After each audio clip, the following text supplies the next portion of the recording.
सितंबर की बात है जब ये मुझे दाना निकला था मेरा। फिर उन्होंने मुझे 3 हफ्ते दवाई दी। दवाई देने के बाद उन्होंने कहा कि आप बायोप्सी करवा लें। बायोप्सी के बाद जो है उन्होंने मुझे बताया, मेरे शौहर को बताया कि आपको जो है कैंसर है।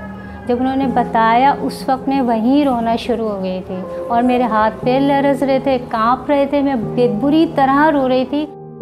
मेरा जहन काम नहीं करता था, बस मैं मुसल्ले पे बैठ के अल्लाह से बस दुआ करती थी कि मैंने ऐसा कौन सा गुनाह किया है जो मुझे ऐसा क्यों हुआ। मैं तो किसी को नुकसान नहीं पहुंचाती, मैं किसी को अपनी ज़ात से किसी को कुछ भी नहीं करती, फिर मेरे ही साथ ऐसा क्यों हुआ।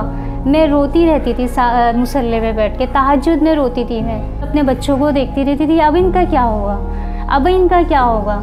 मुझे कुछ नहीं अच्छा लगता था, ऐसा लगता था दुनिया ख़त्म हो गई बस। जब इलाज का पता हुआ तो इसका इलाज तो बहुत महंगा था और मुझे दूसरों से भी पता लग रहा था कि बहुत महंगा है, क्योंकि केमो जो होती है वो बहुत महंगी होती है और इतना हम अफोर्ड नहीं कर सकते थे। ये जो केमो था बहुत अफोर्ड नहीं कर सकते, लेकिन बैतुल सुकून आए तो हमें वाकई सुकून मिला। हमें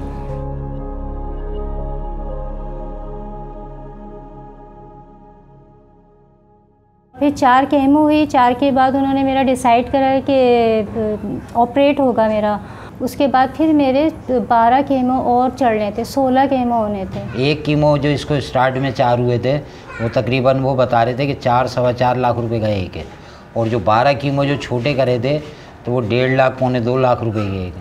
ultrasound, bone scan, biopsy, CT scan, फिर कीमो लगाने के बाद 2-3 दिन के बाद फिर वो टेस्ट करते हैं। तो इन सारी चीज़ों के पैसे जाते हैं जो बैतुल सुकून वाला फ्री ऑफ कास्ट कर रहा है। मेरा केमो का ख़र्चा, मेरा रेडिएशन का और मेरा ऑपरेट का जितना भी ख़र्चा है वो सब बैतुल सुकून वालों ने दिया।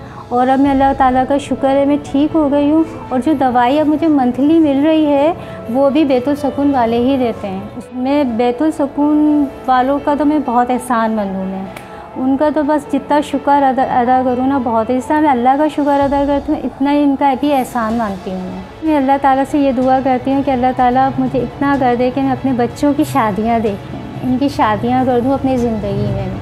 जो बैतुल सुकून वालों को सपोर्ट कर रहे हैं उनकी तो नेकियाँ ही बहुत बेशुमार उनकी जमा हो रही है, क्योंकि जब हम नमाज़ पढ़ते हैं तो उससे दुआ करती हूँ मैं अल्लाह ताला से। अभी भी मैं ये दुआ करती हूँ कि या अल्लाह तूने मुझे लोगों के आगे हाथ फैलाने से बचा लिया। अगर ये हॉस्टल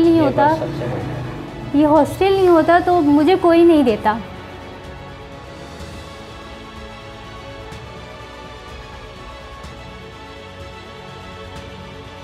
तो वाकई इन लोगों ने मुझे हाथ फैलाने से बचा लिया। मुझे जो डोनेट कर रहे हैं इसको हॉस्टल को, कि उनके लिए तो पता नहीं मेरे लिए बहुत दुआएं निकलती हैं कि अल्लाह उनको और इससे ज़्यादा नवाज़े, कि और ज़्यादा मरीज़ जितने आते हैं वहाँ पे सब शिफा याबी होकर जाएं सब।